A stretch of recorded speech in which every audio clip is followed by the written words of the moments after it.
Alors, bonsoir à toutes et à tous. Avec l'aide de Dieu et votre permission, on va lire une lettre de Rabbi Nathan qui, j'espère, en ces jours difficiles, va nous donner de la force. Parce que, en fait, le principal dans la vie, c'est que tout ce qu'on peut passer, tout ce qui se passe, tous les événements, c'est d'arriver à toujours être connecté et à savoir, malgré les difficultés, que celui qui mène tout le monde, c'est Dieu, il n'y a que lui, et qu'une personne qui arrive à regarder, à voir, à reconnaître Hachem, alors ça amène beaucoup d'apaisement, même si c'est difficile, mais les choses, elles sont vécues d'une autre manière. Sinon, on peut arriver à des extrêmes s'il manque cette foi, cette émouna, de savoir que tout, c'est que Dieu qui fait tout. Alors, avec l'aide de Dieu, on va commencer une lettre. Il dit comme ça, Rabbi Nathan, « Seulement montre-toi très fort et courageux, sans borne. » Ça veut dire que c'est sans limite. La force et le courage, c'est quelque chose qu'il faut avoir sans limite. Et ne fais cas d'aucune pensée de désarroi, d'aucun doute qui viendrait se glisser dans ton cœur. Parfois, et souvent, si on arrive à prendre un petit peu de recul par rapport à nos pensées, et qu'on arrive à les voir défiler dans notre tête, vous voyez, si on fait un exercice d'essayer de sortir de soi-même et de se regarder penser, d'accord? Alors, on voit qu'il y a beaucoup, des fois, des pensées qui viennent à nous, où on est peut-être familier à ces pensées, c'est des pensées qui reviennent, ou des fois, ça peut être des pensées de désarroi, qui essayent de se glisser dans le cœur. Donc ça veut dire que maintenant nos pensées, elles sont pas toutes vraies, dans la mesure où des fois c'est comme si on prenait en otage un pilote d'avion, d'accord, et qu'on lui dit non, tu vas aller là-bas et tu vas là-bas, et que la personne qui est dans l'avion, le pilote, lui, il croit que c'est lui qui est en train de, mais en vérité on le force. C'est la même chose pour les pensées, c'est-à-dire que maintenant, des fois, il y a des parasites, on va expliquer cette chose-là, qui viennent se glisser dans notre esprit et qui commencent à, si vous voulez, à réfléchir. Et nous, on pense que c'est nous qu'on réfléchit, mais c'est pas nous en fait. Alors, il nous dit que, de même, reste sourd au discours de morale formulé par les forces du mal et le mauvais penchant. Donc, il y a des forces du mal qui se trouvent en nous.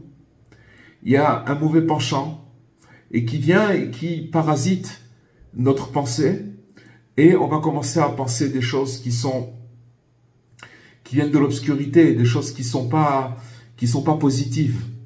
Et à cause de cette pensée-là, la personne, elle est complètement asphyxiée, dans la mesure où elle est déconnectée, parce que, si vous voulez, ces pensées, c'est des pensées nauséabondes qui le déconnectent, si vous voulez, de la providence divine. Parce que, en fait, si vous voulez, Dieu, il renouvelle sa création à chaque instant. Donc, si quelqu'un y croit ça, donc il sait que à chaque instant, il y a des choses qui changent. Et sans arrêt, chez l'homme, dans le monde, ça n'arrête pas. Maintenant, s'il se fige sur une situation, alors il peut perdre complètement courage. Et ça, si vous voulez, ça vient des pensées. Ça vient des pensées qui viennent dans notre esprit, nous donner des pensées de désarroi, etc. Et ça, c'est quelque chose de... Donc, Rabbi Nathan, dans cette lettre qu'il envoie à son fils, il nous fait montrer comment le processus, qu'est-ce qui se passe, qui en fait, c'est des pensées qui viennent nous donner des leçons de morale dans notre cœur, dans le but de nous affaiblir et de nous éloigner du peu de bien qu'on voulait saisir et emmagasiner. D'accord? On veut faire du bien, on a des aspirations, on voudrait avancer, on voudrait s'améliorer, on voudrait être mieux, etc. Donc tout ça, c'est le peu de bien qu'on voudrait faire, mais ce peu de bien-là, il est parasité par des pensées de désarroi qui sont dans le cœur de l'homme, qui abritent dans le cœur de l'homme, et que même ce peu de bien qu'il voudrait faire, ça paralyse la personne. Alors il dit, surtout ne te laisse pas séduire, refuse catégoriquement de les écouter. Regardez comment Rabbi Nathan, il explique, ça dépasse la psychologie dans la mesure où si c'est quelque chose de transcendant, dans la mesure où il nous fait montrer qu'il y a des énergies en nous et c'est finalement, l'ennemi, il est chez nous, il est en nous. Vous voyez, des fois, on se bat contre un ennemi extérieur, mais le premier, c'est nous-mêmes, parce qu'on n'arrive pas à faire la différence. On est, si vous voulez, c'est comme si qu'on se faisait agresser, violer. C'est-à-dire qu'on rentre dans notre tête et on commence à avoir des pensées qui sont malsaines. Il dit, Rabbi Nathan, en effet, je te rappelle une chose que j'ai eu l'occasion de te dire à maintes reprises. On écoute les réprimandes et les leçons de morale qu'à condition qu'elles rapprochent de Dieu et non qu'elles éloignent de lui. Vous comprenez? Ça, c'est déjà, si vous voulez, pour reconnaître si une remarque, elle est bonne, que ce soit une remarque qu'on va écouter à l'extérieur, que quelqu'un va nous dire, ou alors une remarque que nous, on se fait à nous-mêmes. Comment on peut savoir si elle est bonne ou pas, cette remarque? Tout simplement que quand vous allez penser à quelque chose dans votre esprit, et qu'après y avoir pensé, vous allez vous sentir dans un désarroi, un petit peu, comment dirais-je, découragé, ça veut dire que tout ce que vous avez pensé, c'était quelque chose de négatif. C'est-à-dire, et même si cette chose-là, elle est vraie, c'est-à-dire qu'elle est logique, de dire par exemple, voilà, j'ai fait telle chose et à cause de ça, voilà, tout ça, peut-être, ou que la personne, elle a fait une erreur, d'accord? Et que cette erreur-là, même si c'est vrai qu'elle a fait l'erreur, à partir du moment où, si vous voulez, la morale qu'on se fait dans notre esprit, elle amène à de la tristesse ou du découragement, ça veut dire que c'est complètement faux. Ça veut dire qu'on n'a pas le droit. Ça veut dire qu'une remarque, elle est là pour nous faire grandir, pour nous développer. Elle n'est pas là pour nous faire tomber. Et donc, on va se rendre compte que finalement, vous voyez Rabbi Nathan, comment il parle à son fils, ça veut dire que maintenant, il faut essayer de comprendre que c'était des gens qui étaient très grands. Rabbi Nathan, son fils, et nous, on parle 200 ans après, ou 150 ans après ces lettres-là, et si vous voulez, c'est quelque chose d'actuel. Ça veut dire que il nous fait montrer dans cette lettre comment trouver cet ennemi. Cet ennemi, c'est ce qu'il y a en nous. C'est ces pensées qui viennent en nous et qui nous dérangent, qui nous découragent. Il dit Rabbi Nathan, en disant à son fils, « Te souviens-tu que j'étais entretenu de l'ouvrage qui s'appelle Les prémices de la sagesse ?» Ça s'appelle en hébreu « Reshit Chochma ». C'est un livre de morale qui est assez ancien. Et il dit, et d'autres livres de morale qui réprimandent abondamment l'homme et parlent de lui de manière humiliante. Ça veut dire que c'est des trucs qui remettent les choses à leur place. J'ai alors insisté sur le fait que leur intention intégrale est uniquement de rapprocher de Dieu et non d'éloigner de lui. En vérité, il faut savoir que, si vous voulez, tous les livres de morale qui ont été écrits il y a des centaines d'années, si vous voulez, ils ont été écrits dans un but de rapprocher les gens de Dieu. Mais la génération, elle s'est beaucoup détériorée. Toutes les générations après se sont détériorées. Et le problème, c'est que le langage, il était mal compris, bien que l'intention, elle était bonne. Mais si vous voulez, on va interpréter les choses d'une manière qui est pas bonne et qui va nous faire peur. C'est pour ça que ces livres de morale, il faut, si vous voulez, les lunettes de Rabbi Nachman pour pouvoir les voir. Sinon, c'est quelque chose que brut comme ça peut faire peur. Ça peut faire peur et les gens ils peuvent s'éloigner à cause de ça. C'est pour ça que il dit Rabbi Nathan sur ces livres-là de morale que tout est vrai dedans, mais seulement l'intention elle était seulement uniquement de rapprocher les gens de Dieu, de leur Créateur. Ça veut dire quoi? Ça veut dire que maintenant, si je prends des livres que je ne comprends pas le langage, il faut que je m'abstienne et que je m'éloigne de ça parce que, si vous voulez, il faut des lunettes pour pouvoir les comprendre. Vous voyez, les enseignements de Rabbi Nachman, les enseignements de Rabbi Nathan, ce sont des enseignements qui, en même temps, si vous voulez, nous responsabilisent, mais en nous donnant une force et un dynamisme et envie d'y aller. On a envie. Pourquoi? Parce que, si vous voulez, le juste Rabbi Nachman, si vous voulez, il amène une bonne odeur aux âmes à qui il parle. Son enseignement, il a une bonne odeur. Donc, quand ça va arriver chez la personne, la personne elle va sentir qu'on l'encourage. Malheureusement, ici on utilise une langue d'il y a 200 ans et qu'on la traduit, ça peut faire très très peur. Donc c'est pour ça que tout le message, c'est d'arriver à encourager et encourager, c'est-à-dire de avoir envie à la personne d'avancer et de lui donner envie de pouvoir se réparer. Il nous dit aussi, Rabbi Nathan, que dans le même ordre d'idées, et plus généralement, il faut veiller continuellement à comprendre de soi-même qu'aucun éloignement ou négligence ne doit découler, à Dieu ne plaise, d'une réprimande ou d'un message de morale qui pénètre dans le cœur. Ça, c'est un truc, c'est une règle en or qu'il faut bien comprendre, que maintenant, quand on va entendre un message quel que soit le message, il faut savoir que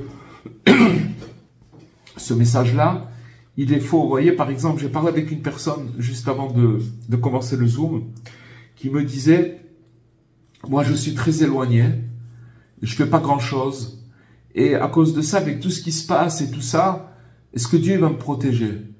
J'ai dit, t'as pris Dieu pour un businessman qui voit par rapport à ce qu'on fait ou ce qu'on fait pas, il scrute, Dieu il scrute le cœur de chacun. Est-ce que parce qu'une personne elle fait beaucoup, alors elle va être plus protégée qu'une personne qui fait pas? C'est pas comme ça que ça marche.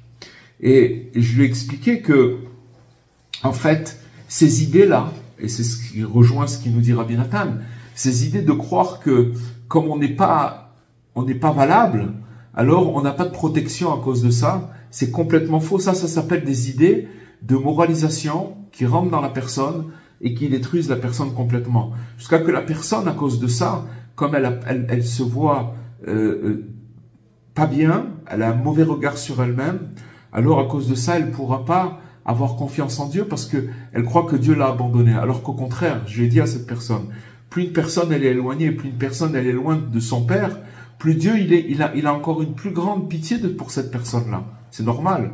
Alors que, si vous voulez, on nous a vendu une religion où plus on est pratiquant, alors plus la pratique, c'est pas fait pour, c'est pas du sport. D'accord? Ce qui est important, c'est d'arriver à la foi, à la connexion avec Dieu. Et la pratique, c'est pour nous amener à cette foi-là. Donc, il faut remettre les choses à leur place. En effet, il se peut que l'élan de morale et de réprimande ressenti par le cœur proviennent du côté de la sainteté. Donc maintenant, il y a des fois où, si vous voulez, on sent en nous, on est tout seul avec nous-mêmes, et on va commencer à sentir dans son cœur une morale, comme une réprimande. C'est comme si on recevait un message. Et maintenant, ce message-là, il vient du côté, du bon côté, d'accord? Puisqu'il est arrivé dans notre cœur. Et donc, pourquoi? Parce qu'on sait que la voix céleste, tous les jours, elle envoie des messages à tous les habitants de la terre, peu importe qui c'est, tout le monde reçoit des messages. Donc, seulement il y a des gens qui sont sensibles parce qu'ils cherchent à décrypter, et s'ils cherchent, alors ils vont recevoir des réponses. Il y en a qui n'entendent pas, mais en vérité, tout le monde reçoit des messages. Mais il faut savoir que quand ces messages ils arrivent, il y a des forces du mal qui se tiennent toujours contre l'homme en embuscade. Donc maintenant, on va recevoir, si vous voulez, un élan où finalement, c'est une énergie qui nous pousse à nous améliorer, à être mieux. D'accord? Parce qu'on veut se sentir mieux. Ok. Maintenant, cette énergie, elle rentre dans notre cœur et c'est une énergie sainte. Elle est bonne, cette énergie. Mais qui c'est qui se trouve en embuscade? C'est les forces du mal et qui viennent commencer à brouiller ce message et quand il rentre dans le cœur de la personne et qui va commencer à moraliser et à amplifier et à faire peur. Si vous voulez, ce message-là, il a mal été interprété parce que déjà, cette étincelle qu'on reçoit dans notre cœur, c'est une lumière. Et maintenant, cette lumière, quand elle arrive des fois dans notre cœur, le cœur, il est plein d'autres intentions, des peurs, des regrets, etc. Et tout ça se met ensemble. Et si vous voulez, les forces du mal, elles se trouvent en embuscade pour, après, changer l'idée. Ça veut dire, même si c'est une idée sainte, mais elle va angoisser la personne elle va s'éloigner à cause de ça. Donc, il nous dit que, en somme, dans chacune des pensées, il y a des paroles et des actions. On a la pensée, nos pensées, nos paroles et nos actions qui surviennent tous les jours dans la personne. Alors, il va cohabiter deux nuances et qui sont antagonistes. D'accord? D'abord, il va avoir un baume de vie, puisqu'en vérité, on a dit que cette étincelle, elle est valable, elle est sainte, un baume de vie, et en même temps, un poison mortel. Puisque maintenant, cette énergie, elle rentre dans le cœur de la personne, mais il y a le poison, ça veut dire, c'est ces ennemis-là qui viennent pour rentrer en embuscade et brouiller ce baume de vie qui rentre dans la personne. C'est comme c'est marqué en hébreu, Samtem. Samtem, ça veut dire que vous mettrez mes paroles sur votre cœur. D'accord? C'est ce qu'on dit dans le schéma. Alors, de là, on déduit que si la personne, elle est méritante, alors ça va lui procurer un baume de vie, ça va lui donner la vie. Mais si elle n'est pas méritante, alors dans ce cas-là, alors c'est un poison mortel. Donc ce qu'on voit ici, c'est que maintenant, toutes les idées qui vont arriver chez nous, il faut faire très très attention d'où elles viennent. Si elles commencent à nous donner, à nous affaiblir dans notre morale et dans notre façon de voir c'est-à-dire de nous décourager, alors il faut savoir que c'était un poison mortel. C'est un poison mortel. Et si c'est quelque chose qui nous donne de l'énergie, alors c'est un baume de vie. Donc il faut savoir que voilà, il y a deux forces qui sont antagonistes et c'est deux nuances où il faut faire très attention quand les idées elles nous trottent dans l'esprit. Voilà. Donc sinon c'est un poison mortel que Dieu préserve. C'est ainsi que les forces du mal inversent la plupart du temps les paroles du Dieu vivant. Donc elles inversent toujours ces forces du mal et s'emploient précisément par elles à éloigner, à faire trébucher le cœur de l'homme. C'est-à-dire que maintenant, si vous voulez, les forces du mal, elles ne peuvent pas rentrer comme ça chez l'homme. Elles se parasitent sur une bonne idée et elles vont commencer à éloigner la personne, à le faire trébucher son cœur. Que Dieu nous en préserve. C'est pourquoi il faut faire bien attention à ce phénomène. Regardez ce qu'il nous dit Rabbi Nathan. Il faut faire très très attention à ce phénomène. C'est quelque chose qu'on vit sans arrêt, tout le temps. Et c'est quelque chose que, justement, avec ce qu'on est en train de passer en ce moment, c'est vital. Parce qu'on peut très très vite rentrer dans des pensées que Dieu préserve, où on peut croire qu'on n'arrive plus à voir Dieu à cause de la peur, à cause du doute, à cause de toutes ces choses-là. Toutes ces choses-là, il nous dit Rabbi Nathan que ça vient du mauvais penchant et que on doit donc s'attacher au baume de vie. Et il dit Rabbi Nathan que d'ailleurs il se trouve déjà chez nous de façon détaillée plusieurs conseils qui sont destinés à expliquer à l'homme comment se protéger des forces du mal et comment se revigorer et se réjouir. Se réjouir et se revigorer, c'est pas quand tout va bien. Quand tout va bien, c'est pas difficile. C'est quand ça devient étroit, quand c'est difficile, c'est là, si vous voulez, qu'on arrive à mesurer notre attachement à Dieu et comment vivre les situations. Comment vivre les situations. Il dit, Rabbi Nathan, qu'est-ce que ça veut dire se protéger des forces du mal et comment se revigorer et se réjouir? Il fait allusion en particulier à la leçon merveilleuse qui est très élevée et très impressionnante qu'a dévoilé notre maître, Rabbi Nachman, Lumière des Lumières, et qui est intitulée Azamra, je chanterai, qui est dans la leçon 282, la leçon très connue de chercher le bien chez nous et chez les autres. Il dit, Rabbi Nathan à son fils, approfondis-la et approfondis-la encore. Vieillis et prends du temps avec elle et ne t'en sépare pas, car il n'y a pas de meilleure chose que ça. C'est-à-dire de chercher le bien. Le bien, c'est finalement s'attacher au baume de vie. Si vous voulez, les pensées dont on parlait tout à l'heure, c'est de nous faire montrer les choses, le mal qui est en nous, le mal qui est chez les autres, le mal, il ne nous intéresse pas. Ce qu'on cherche, c'est le bien. Avec l'aide de Dieu, avec ce qu'on est en train de vivre maintenant, que apparemment on peut croire que c'est quelque chose de mal, mais en vérité, c'est pour amener un éveil de conscience dans le monde entier, où à la fin, les gens, dans cette situation-là, ils vont reconnaître Hachem, et tout le monde va proclamer le nom de Dieu, toute l'humanité, jusqu'à que les choses, que le Messie viendra et il va se dévoiler. Pour l'instant, on est on est complètement voilé et on voit pas, on comprend pas ce qui se passe. Mais une chose qui est sûre, c'est ce qu'il nous dit Rabbi Nathan ce soir, c'est que il faut regarder le bien, il faut s'attacher au bien, d'abord chez nous. C'est-à-dire, et comment s'attacher au bien? C'est qu'on a des pensées en boucle qu'on n'arrive même pas à identifier tellement elles sont huilées, comme on dit. Elles sont, on sait pas, alors que là, Rabbi Nathan nous dit, fais attention à ce qui rentre dans ta tête et ce que tu penses. Et c'est des pensées qui affaiblissent l'homme, la personne, l'être humain, c'est ses pensées, c'est rien d'autre que ses pensées.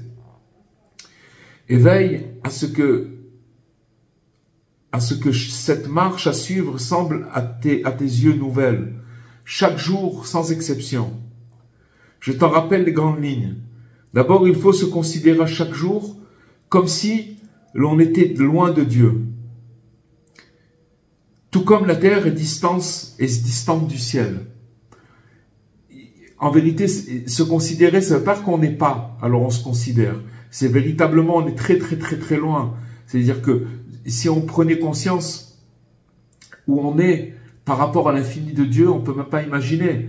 Mais de prendre conscience qu'on est loin de Dieu comme la terre est distante du ciel. Ensuite, sur la base de cette constatation même, ça veut dire de savoir qu'on est très très loin de Dieu, il faut ranimer et réjouir sa personne du fait que malgré un éloignement aussi démesuré, il existe encore une petite partie de moi dans laquelle je ne suis pas un impie. Ça veut dire que je suis quelqu'un de... Il y a des parties de moi où je suis bien. D'accord? C'est ça qu'il faut regarder. Et je possède même aussi quelques points positifs provenant des commandements impressionnants que nous accomplissions quotidiennement. Heureux sommes-nous, comme notre part est bonne, si nous n'étions venus au monde que pour entendre cet enseignement, cela nous aurait suffi. Parce qu'en fait, l'enseignement qui ramène ici Rabbi Nathan et qui nous explique par rapport à la pensée, par rapport aux pensées qui viennent et qui cassent le moral de la personne et qui nous explique ici que c'est les forces du mal. Alors, c'est quoi les forces du mal? C'est de regarder le mal, tout simplement. Ça veut dire que c'est de regarder, d'arrêter de regarder le mal. Ce soir, c'est l'anniversaire, la Iloula de Rav Levi Yitzhak de Berdichov, qui était en fait qui était dans la même génération que Rabbi Nachman. Ils vivaient dans le même, ils se sont connus. Et le Rav Levi Yitzhak de Berdichov, sa particularité, c'est qu'on l'appelait l'avocat du peuple. C'est-à-dire que dans chaque situation, il cherchait un prétexte pour défendre le peuple. Un exemple, puisque ce soir c'est Saïdoula, que son mérite nous protège. C'était juste avant le jour de Kippour, donc il arrive le soir juste avant la Kol Nidre, avant le début de la prière de Kippour le soir. Et avant de rentrer dans la choule, il a dit: mon Dieu, tant que tu ne me promets pas que tu as pardonné à tout le monde, je ne rentre pas pour faire la prière de Kol Nidre. Quand tu me diras, alors là je rentre et je commence la prière de Kippour. Mais tant que tu ne m'as pas dit que tu as tout pardonné, il parlait avec Hachem comme ça. Ou alors si par exemple quelqu'un, il trouvait quelqu'un dans la rue en train le Shabbat, en train de fumer un cigare, alors il lui disait: mais tu sais qu'on ne peut pas fumer le Shabbat. Rav Levi Yitzhak, il lui disait à cette personne. Et la personne dit: oh ouais, je sais qu'on n'a pas le droit de fumer. Alors qu'est-ce qu'il disait Rav Levi Yitzhak de Berdichov? Il disait: au moins cette personne elle est honnête, elle sait que ces trucs, elle est honnête, elle sait, c'est pas quelqu'un de menteur, elle sait que c'est. Alors chaque fois il cherchait le bien, parce que quand on cherche le bien, alors toutes les choses elles se rétablissent. Le bien, ça commence par nos pensées. Qu'est-ce qui va se passer dans notre esprit? Comment je vais réfléchir et comment, si vous voulez, toute la morale qui va entrer dans mes pensées, est-ce que c'est une morale qui va me donner envie de me lever, de faire et d'avancer? C'est un moteur. C'est un moteur. Quand quelqu'un il a envie, alors il a un moteur. Il arrive à porter le poids, il arrive à... Mais si son esprit il ressasse des mauvaises pensées, alors non seulement il n'y a pas de moteur, mais il ne peut pas avancer. Il reste... il ne peut pas, c'est pas possible. Voilà les amis, ce qu'on aurait pu dire ce soir on a besoin de bonté divine avec tout ce qui se passe, et que le mérite de notre étude, elle amène un apaisement, et que toutes les choses, elles s'arrangent, Bezrat Hashem, et qu'on arrive à recevoir le Mashiach, Bezrat Hashem, très très bientôt. Voilà, si vous avez des questions. Amen. Amen, merci beaucoup. Merci de nous avoir rappelé aussi que c'était la Ilola de Rabbi Levi Yitzhak de Berditchev. Ouais. On était plus dans le coup là. Très très bien. Bezrat Hashem. Merci beaucoup. Bezrat Hashem, écoutez, qu'on a réussi à faire, malgré toutes ces circonstances, il faut continuer il faut continuer à faire ce qu'on fait, ce qu'on a commencé, à savoir continuer malgré tout. Et Baruch Hashem. Et c'est ça qui amène un petit peu qui nous remet les choses à leur place, Bezrat Hashem, de voir la bonté d'Hashem, et qu'on puisse continuer à étudier les enseignements de Rabbi Nachman et à les propager dans le monde, Bezrat Hashem. Voilà les Merci à tous les élèves fidèles. Merci. Merci à tous. Et alors à très bientôt. Merci. Shavua Tov. Au revoir.